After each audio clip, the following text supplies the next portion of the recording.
우리 함께 인사하겠습니다. 잘 되고 있습니다. 기도하면 됩니다. 잘 되고 있습니다. 기도하면 됩니다.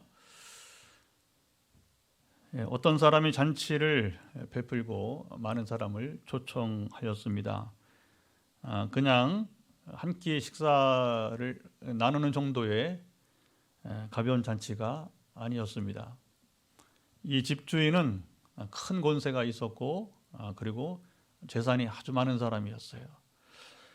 옛 유대 세계에서 잔치를 베풀면 먼저 종들을 사람들에게 이렇게 한 사람 한 사람 이렇게 보내서 초청을 하게 됩니다. 잔치 내용을 소개하고 이번 우리 주인께서 잔치를 베푸게 되는데 왜 잔치를 베푸는지 내용을 소개하고 그리고 날짜와 시간을 정확하게 이제 이야기해주고 또 일부는 또 편지를 같이 초청장을 또 겸해서 이제 주고 오게 됩니다.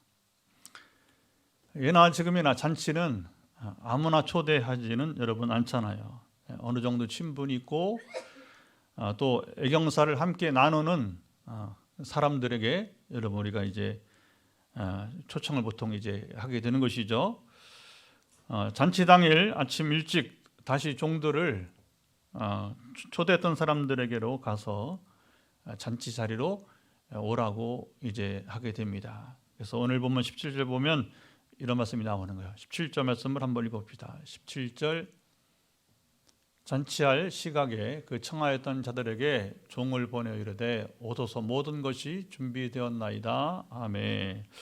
자, 잔치가 준비되었다고 종들이 전했는데 오겠다고 했던 사람들이 다 일제히 사양하고 오지 않았습니다. 자, 모든 잔치는 준비하는 주빈 호스트에게 흥겹고 즐거운 시간이지만 잔치 자리에 오는 사람들도 그러니까 초청하는 사람만 아니라 그 잔치에 초대받아 오는 사람들에게도 이런 기쁜 자리인 것입니다. 이날 집주인이 정말 최고의 음식 그리고 음료 또 흥겨운 시간을 준비했어요. 평생 보통 사람이 한 번 가볼 만한 잔치 자리였어요. 주인은 사람들을 초대하고 잔치 자리에 오기로 약속한 사람들의 수에 맞게 음식을 준비하게 되었습니다. 음식만 아니라 그날 오는 사람들을 즐겁게 해주기 위해서 모든 행사 준비를 최선을 다해서 하게 되었어요. 자, 이렇게 좋은 날 종들이 집으로 와서 보고하는 말에 잔치 분위기가 엉망이 되어버렸습니다. 초청을 받았던 사람들이 잔치에 오기로 했다가 왜 생각이 바뀌었을까요? 잔칫날 보기 어려운 장면이 오늘 예수님의 비유에 나타나고 있습니다. 잔치에 오기로 했다가 오지 않은 것은 큰 결례였습니다. 잔치를 준비한 사람에게 수치심을 갖게 하는 일이었습니다. 고대 근동 지역, 고대 근동이라고 하는 것은 이제 옛날 역사 기록이 서구 세계를 중심으로 하다 보니까 서양의 유럽에서 가장 가까운 지역이 가까울 근자 써서 니어 이스트, 그러니까 근동 세계라 불렀어요. 그러니까 지금이 어디냐면 이스라엘 중심으로 하는 성지를 가리켜서 이제 옛날에 이제 근동 지역이라 부르게 된 것이죠. 이 사람들에게 이런 행위는 절교나 선전포고를 하는 것과도 같았어요. 개인적으로는 이건 뭐 이제 아주 무례한 행위니까 끝이다, 절규다, 또는 이제 어떤 국가적 관계 속에서는 선전포고와도 같은 것이었어요. 주인이 종들의 보고를 듣고 크게 노하였습니다. 화를 내고도 낼 만한 상황이었어요. 이때 주인은 화만 내지 않고 종들에게 급히 명령을 했습니다. 자, 21절 어떤 명령을 했는지 보도록 합시다. 종이 돌아와 주인에게 그대로 고하니 이에 집주인이 노하여 그 종에게 이르되 빨리 시내의 거리와 골목으로 나가서 가난한 자들과 몸 불편한 자들과 명인들과 저는 자들을 데려오라 하니라. 자, 집주인이 2차로 초대한 사람들의 형편을 보면 1차 초대했던 자들은 중산층 이상의 사람들이었습니다. 대부분 사회적으로 경제적으로 이제 안정된 사람들이었음을 볼 수 있습니다. 주인은 1차 초대자들이 거절하자 자, 2차 초대를 하는데 그들보다 되게 경제적으로나 신체적으로 약한 자들이었습니다. 자, 종들이 주인의 명령대로 나가서 사람들을 잔치 자리에 오라고 초대했어요. 사람들이 예상하지 못한 초대 자리에 기꺼이 달려오게 되었습니다. 왜냐하면 평상시에 우리가 이 사람들이 가보기 어려운 잔치 자리였기 때문에, 우리말로 말하면 이제 웬 떡이냐 하는 식이죠. 아직도 자리가 남았습니다. 주인은 종들에게 3차 초대를 하게 되는데 어떤 사람들을 초대하는지, 자, 23절 한번 보도록 합시다. 자, 23절 3차 초대가 이어집니다. 주인이 종에게 이르되 길과 산을 다리로 나가서 사람을 강간하여 들여다가 내 집을 채우라. 자, 3차 초대를 받은 자들은, 자, 2차 초대를 받았던 자들보다 더 형편이 어려운 사람들이었습니다. 주인은 왜 이렇게 자리를 채우려고 끝까지 힘을 여러분 기울이고 있을까요? 물론 오늘은 비유입니다. 실제 이야기하는 비유인데, 자, 두 가지 질문에 답을 해봅니다. 자, 보통 사람들이 올 수 없는 여러분 귀한 잔치 자리에 첫 초대를 받았던 사람들이 오기를 취소하고 사양한 변명을 종들에게 말했습니다. 자, 뭐라고 변명했는지 하나하나 보도록 하죠. 자, 18절부터 20절을 먼저 읽어보도록 하겠습니다. 자, 3절 말씀인데 한번 주목해 보세요. 다 일치하게 사양하여 한 사람은 이르되 나는 밭을 샀음에 아무래도 나가 보아야 하겠으니 청컨대 나를 양해하도록 하라 하고, 또 한 사람은 이르되 나는 소 5겨리를 샀음에 시험하러 가니 청컨대 나를 양해하도록 하라 하고, 또 한 사람이 이르되 나는 장가들었으니 그러므로 가지 못하겠노라 하는지라. 초대 자리에 오겠다고 해놓고 오지 않은 사람들은 많은데 대표로 3사람의 변명만 여기에 소개합니다. 첫째 사람은 밭을 샀는데 이제 가봐야 된다. 둘째 사람은 소 5겨리, 5겨리는 10마리를 말해요. 그래서 이제 2마리가 한 겨리, 한 쌍이 돼서 밭을 가는 것입니다. 옛날에. 그래서 이 소를 시험하러 가겠다고 하고, 셋째 사람은 결혼을 해서 가지 못하겠다고 변명했습니다. 3사람의 변명이 이날 잔치 자리에 오지 못할 만큼 여러분 시급하고 어려운 상황이었을까요? 밭을 산 사람은 밭을 사기 전에 이미 밭의 위치나 밭의 상태 등을 이미 충분히 살펴보았어요. 이건 아주 여러분 일상적인 얘기잖아요, 그렇죠? 여러분 아무 밭이나 삽니까? 쓸만한 밭이라 사는 거 아니겠어요, 그렇죠? 소 5겨리를 산 사람은 보통 농부들보다 5배는 많은 땅을 가진 사람이었습니다. 보통은 소 1겨리로, 사실 옛날에 우리 같은 경우는 소 1마리도 여러분, 그렇죠? 근데 이게 이제 어쨌든 간에 농법의 차이가 있는지 보통 사람보다 5배나 이제 말하자면 여유가 있는 사람이었다고 하는 것이죠. 소를 여러분 산 경우도 밭을 산 경우와 마찬가지예요. 이미 다 확인하고 샀는데 변명이 불가한 것입니다. 결혼의 경우에는 우리가 신명기 24장 5절을 보면, 자, 이런 이제 그 율법이 있는데 한번 읽어보죠. 사람이 새로이 아내를 맞이하였으면 그를 군대로 보내지 말 것이요 아무 직무도 그에게 맡기지 말 것이며 그는 1년 동안 한가하게 집에 있으면서 그 맞은 아내를 즐겁게 할지니라. 참, 모세의 이 법, 율법을 보면 얼마나 여러분 이게 민주적인지 몰라요. 아주 고등법, 옛날에 고등법이에요. 결혼을 하면 한 해 동안은 군대에 징집을 하면 안 된다는 겁니다. 아내를 즐겁게 해주라.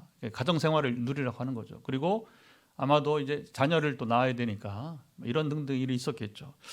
결혼했지만 군대 가는 것도 아니고 하루 잔치에 참여하는 것이 여러분 큰 문제가 되지 않았습니다. 아마도 신혼의 재미에 빠져서 잔치에 못 가겠다는 변명일 것입니다. 그들은 초청에 가지 못하겠다는 그럴듯한 이유들을 말했어요. 자기들은 어쩔 수 없는 상황이라고 호소했습니다. 이런 변명을 하기 전에 처음부터 나는 초대에 응하지 않겠다 했으면 이건 문제가 없는 거죠. 약속이 되지 않은 것이니까. 상황이 악화된 것은 그들이 잔치 자리에 오겠다고 해놓고 당일에서야 오지 못하겠다고 여러분 이제 했기 때문입니다. 자, 이 일이 이날 잔치를 준비한 이 집 주인에게 대한 모독이요, 수치심을 크게 주고 말았던 것입니다. 자, 난감한 상황이 이제 되게 했어요. 밭을 산 사람은 가지 못하는 것을 양해해달라고 비교적 예의 바르게 여러분 말했습니다. 소를 산 사람은 좀 퉁명스럽게 또 양해를 구했고요. 장가간 사람은 어떤 양해 말도 하지 않았습니다. 자, 1차 초대를 받은 사람들이 형식적으로 지금 양해를 구하고 있지만 그들은 중요한 것입니다.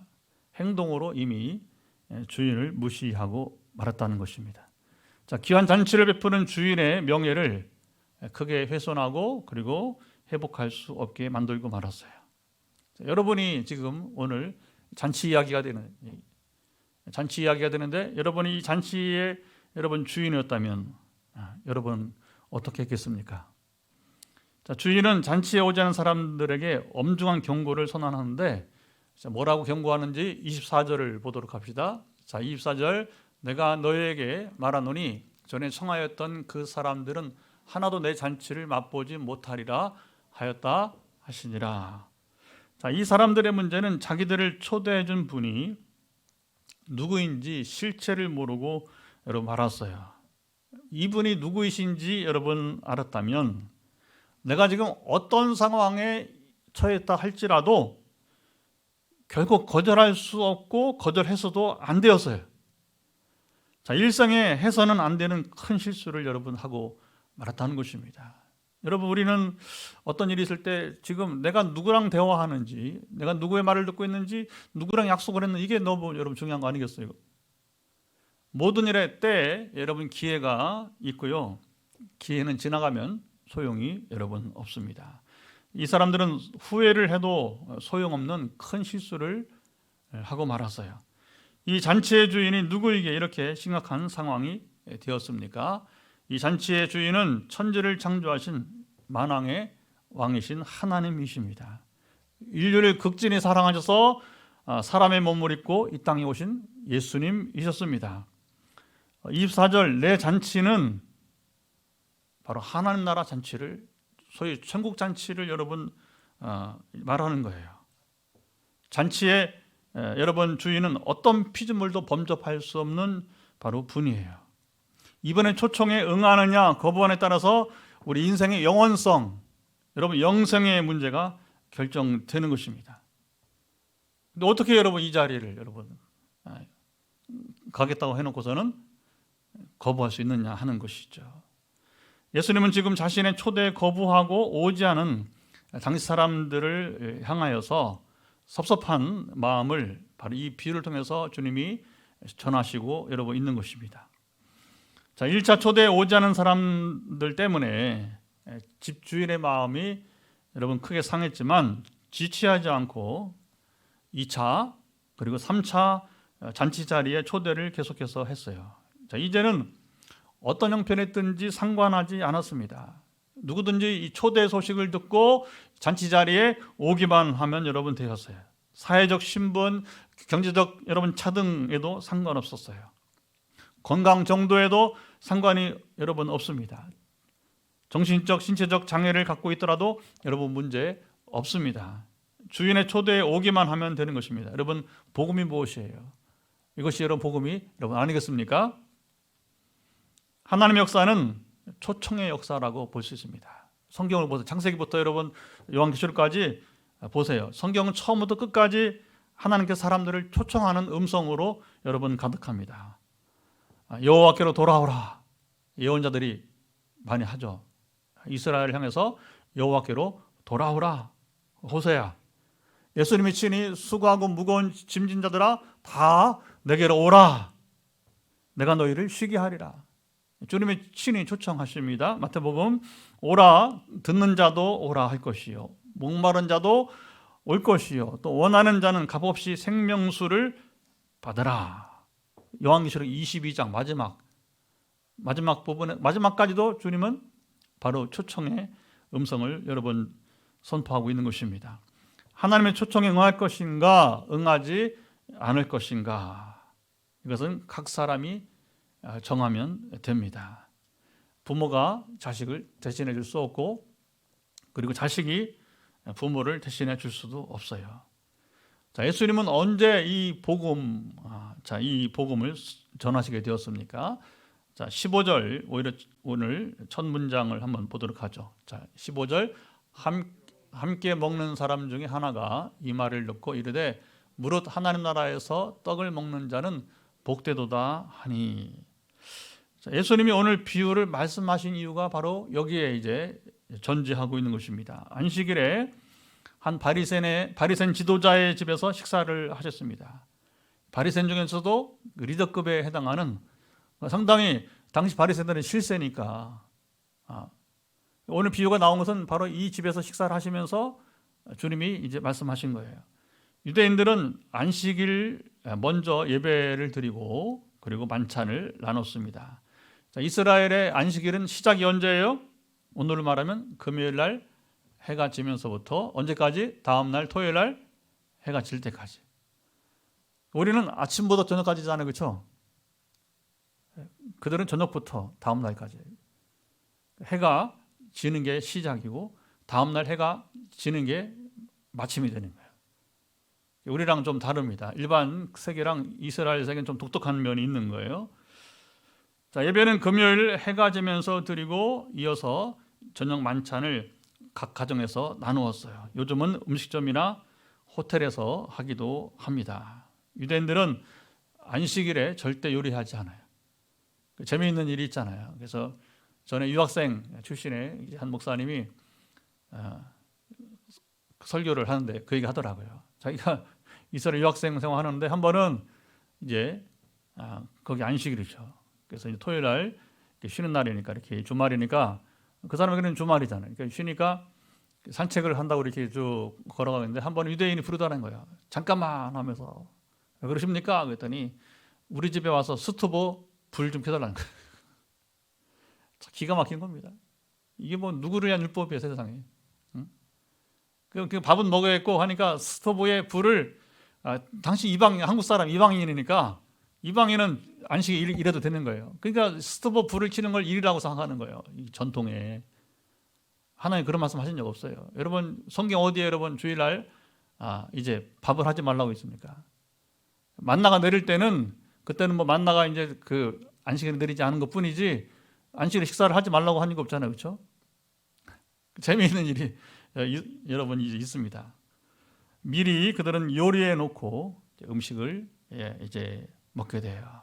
그래서 요즘은 이제 전자장치가 잘 돼 있으니까 그 사람들이 뭐냐면 이제 미리 어느 정도 온도를 이렇게 조절해 놓고 이제 음식을 먹는다고 해요.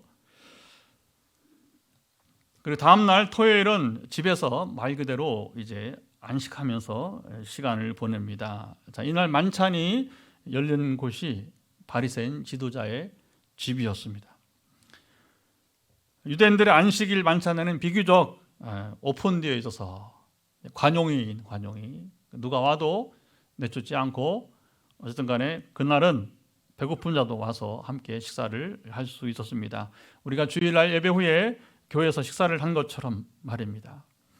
예수님이 식사를 하시는데 수종병 든 사람이 이제 그 자리에 있었습니다. 수종병은 몸이 붓는 병이. 어쨌든 몸이 왜 붓는지 모르지만 어쨌든 간에 몸이 붓는 병이 있죠. 주님이 그를 긍휼히 여기시고 안식일에 이제 고쳐주시게 됩니다. 주님은 안식일 논쟁에 휘말릴 것을 아시면서도 이 사람을 고쳐주셨어요. 자, 이 사람을 다시 만날 수 없었기 때문입니다. 다시 만나지 못하면 이 사람 고침받지 못하는 거예요. 예수님은 오늘 본문만 아니라 다른 그 본문에서 보면 다른 경우에도 보면 안식일에 그 병을 고치면 안식 일하면 안 되기 때문에 유대인들. 그러니까 그 논쟁이 있어요. 그러나 주님은 논쟁을 알고도 항상 고쳐주십니다. 왜냐하면 그 자리를 떠나면 다시 그 사람을 만날 수 없기 때문에. 그래서 이스라엘 전통보다 바로 여러분 사람을 살리는 것이 주님에게는 우선했던 것입니다. 오늘 우리도 마찬가지죠. 여러분 전통이 중요합니까? 사람을 살리는 게 중요합니까? 사람을 살리고 봐야 되는 거예요. 주님이 식사를 하시면서 보니까 그 자리에 청함받은 사람들이 높은 자리에 앉기를 좋아하는 목격이 되었습니다. 주님은 잔치 자리에 초대받았을 때에 그들 모습을 보면서 상석에 높은 자리에 앉지 말고 처음에 차라리 말석에 끝자리에 앉으라.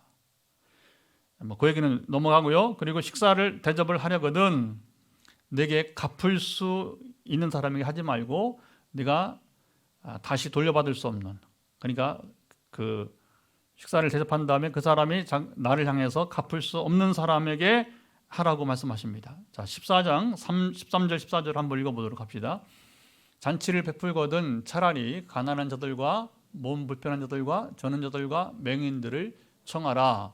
그리하면 그들이 갚을 것이 없으므로 내게 복이 되리니 이는 의인들이 부활 시에 내가 갚음을 받겠음이라 하시더라.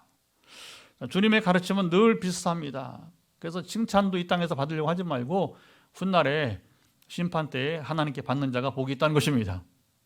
왜냐하면 이미 이 땅에서 칭찬받으면 그때 받을 것이 없기 때문에.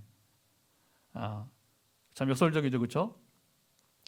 예수님 말씀을 듣던 한 사람이 주님께서 의인들의 부활 이야기를 하시니까 자연스럽게 천국을 하나님 나라를 생각을 하게 된 거예요. 자신은 당연히 하나님 나라에 들어가서 떡을 먹게 될 것이라, 다시 말해 천국 잔치에 참여할 것을 그는 당당히 여러분이 이제 말했던 것입니다. 그래서 주님 앞에서 그는 하나님 나라에서 떡을 먹는 자가 복되도다 이렇게 말씀하게 되는 것이죠. 주님이 이 사람 말을 듣고 오늘 비유를 말씀하시게 된 동기가 되었습니다. 주님은 내가 지금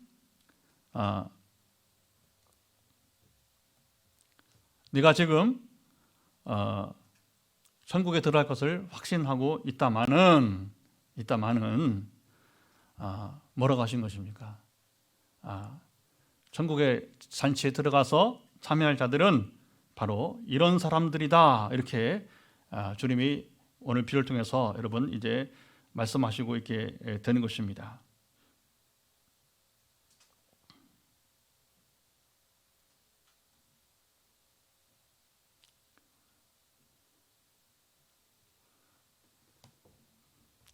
자, 그러면 이 잔치에 들어갈 사람이 누구인가?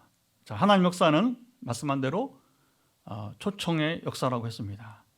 초대에 응하는 자들만이, 그러니까 초대가 있을 때에는 다른 모든 일을 제껴놓고서 바로 이 초대에 응하게 되는 거예요.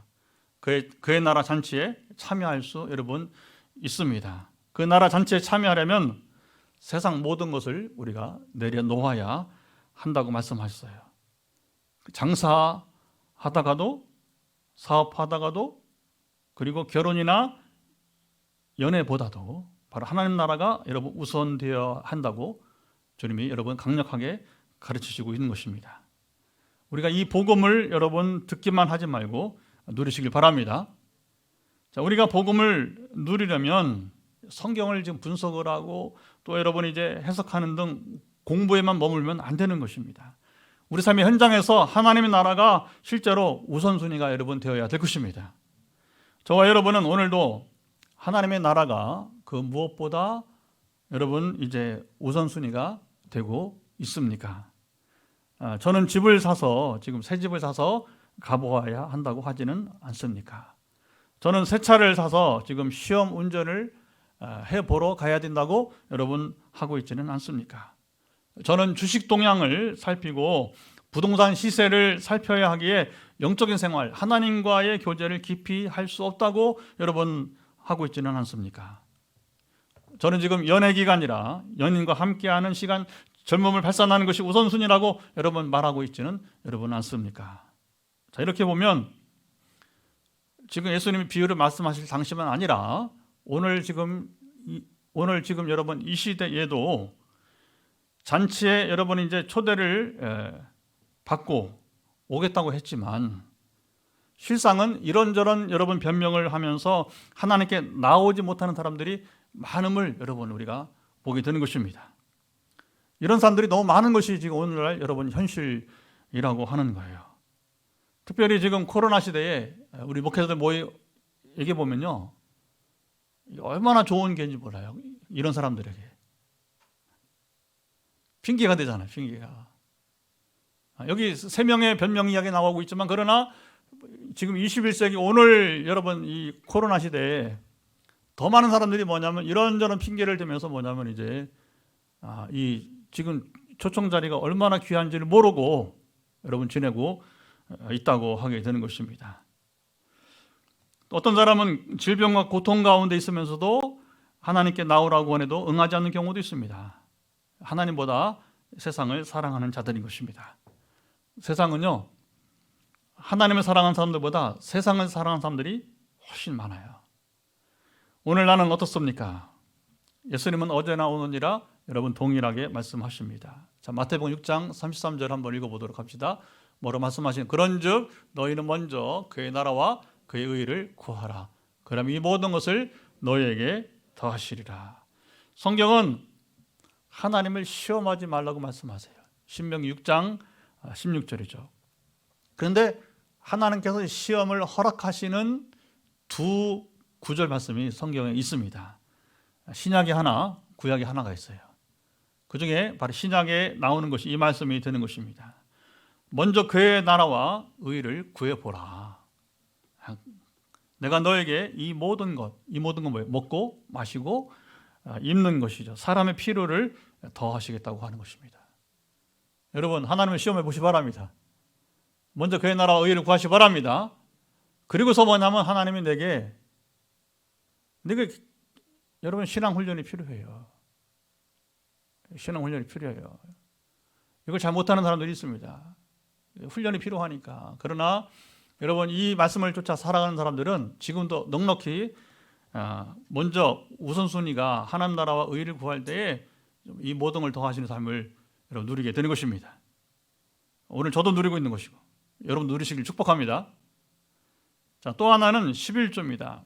자, 말라기 3장 우리 10절 말씀을 한번 읽어보도록 하죠. 만군의 여호와가 이르노라 너희의 온전한 11조를 창고에 들여 나의 집에 양식이 있게 하고 그것은 나를 시험하여 내가 하늘 문을 열고 너에게 복을 쌓을 곳이 없도록 붙지 아니하나 보라. 작아 보이지만 여러분 작지 않은 우리가 순종하며 누려야 할 말씀이 되는 것입니다. 이 시간 우리 다 같이 일어나서 찬송하면서 우리가 하나님 나라의 나와 의를 구하며 살 수 있도록 또 이것이 우선순위가 여러분 되도록 살아가면서 주님 베푸시는 잔치의 맛을 볼 수 있도록 주님의 도우심을 구했으면 좋겠습니다. 오늘 찬송은 찬양하세요.